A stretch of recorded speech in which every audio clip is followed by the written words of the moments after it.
No es fácil ser valiente, tampoco es fácil esquivar los miedos que nos acechan, aquellos miedos que nos han acompañado por años, por noches, los que muchas veces convertidos en pesadilla no nos dejan tranquilos, desde el miedo a levantarnos cualquier mañana hasta el miedo a la muerte súbita, el miedo a la amenaza, a ser asesinado por pensar, por hablar, el miedo al hambre, a perder el trabajo, a la enfermedad, al latir del corazón, el miedo que me tienes, el miedo que te tengo.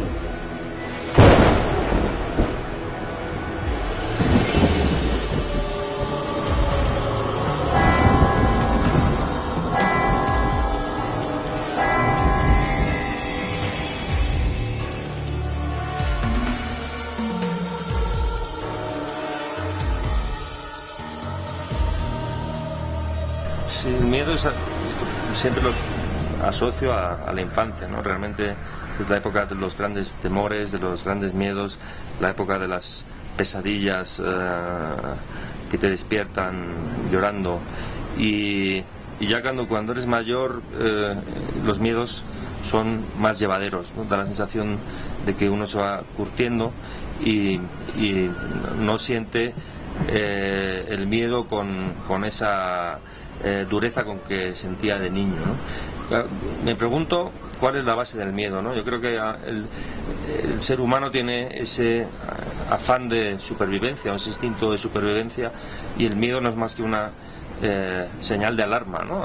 de ese instinto de supervivencia. Cuando tenemos miedo es porque nos enfrentamos a algo que puede poner en peligro nuestras vidas, ¿no? Y en las pesadillas realmente lo que ocurría es que corríamos riesgo, corríamos un peligro para nuestra propia vida, ¿no? Y por eso sentíamos ese miedo. Pero yo tenía un miedo distinto, una especie de miedo esencial que lo empecé a tener relativamente pronto, que procede de mi educación católica. Es decir, yo estudié siempre en colegios católicos, e incluso cuando ya dejé de ser católico, cuando ya dejé de tener una visión religiosa de la existencia y dejé de creer en Dios, incluso entonces seguí teniendo los mismos miedos, ¿no? Que ya no era solo el miedo a perder la vida, sino incluso que era el miedo a perder la vida eterna, ¿no? Esa vida eterna que nos habían ofrecido o que nos habían prometido, de repente desaparecía, porque todavía hoy, que tengo 50 años, hay veces que me acuesto en la cama y no puedo dormir y pienso, bueno, es que a mí me habían dicho que íbamos a ser eternos y resulta que no lo vamos a ser, que todo esto que tengo, que mi mujer a la que quiero tanto, mis hijos, todo esto va a desaparecer y yo también, ¿no? Y eso para mí sigue siendo uno de los grandes motivos de miedo, ¿no?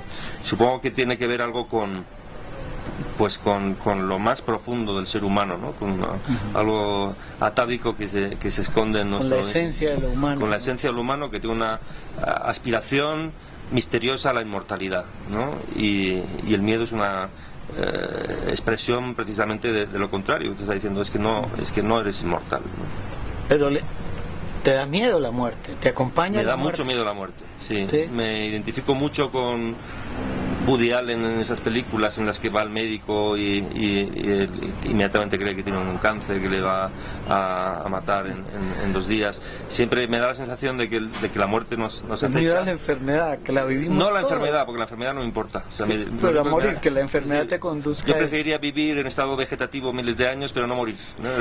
Realmente a lo que tengo miedo es a la inexistencia, ¿no? A dejar de existir. Y por desgracia esto es algo que yo creo que me inculcaron de niño, y que la gente que no tuvo una educación católica como tuve yo se ve mucho más libre de este miedo, ¿no?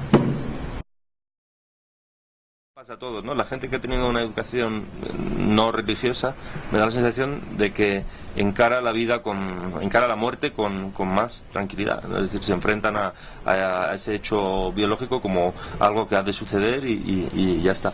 Y la gente que conserva las creencias religiosas también lo aceptan con tranquilidad, porque ellos siguen creyendo en la vida eterna, ¿no? Lo malo es haber tenido una educación católica y haber perdido esa fe hace muchos años, ¿no?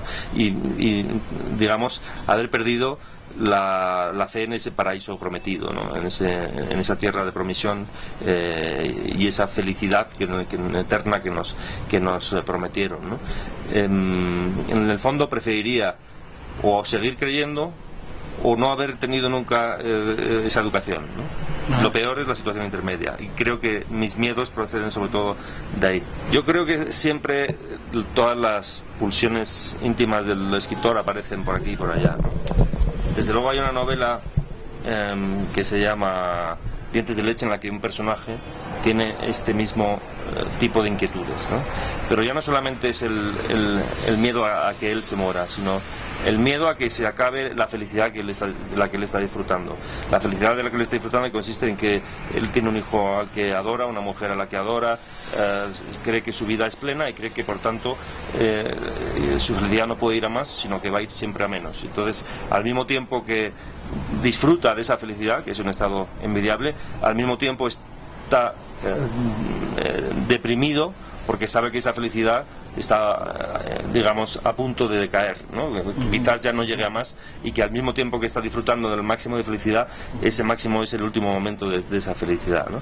Y eso también es un miedo, es el miedo a perder lo que tienes, ¿no? A perder las cosas buenas de la vida. A mí la vida me ha hecho muy feliz, he tenido mucha suerte, salvo alguna desgracia que todos hemos tenido alguna vez. Claro. Lo cierto es que a mí la vida me ha dado mucho más de lo que yo le podía dar con mis libros o con mi vida, con mi actividad, ¿no? Y quizás por eso me siento pues tan a gusto, que el miedo a perder todos esos regalos que la vida me ha dado, pues es un miedo natural que me acompaña siempre.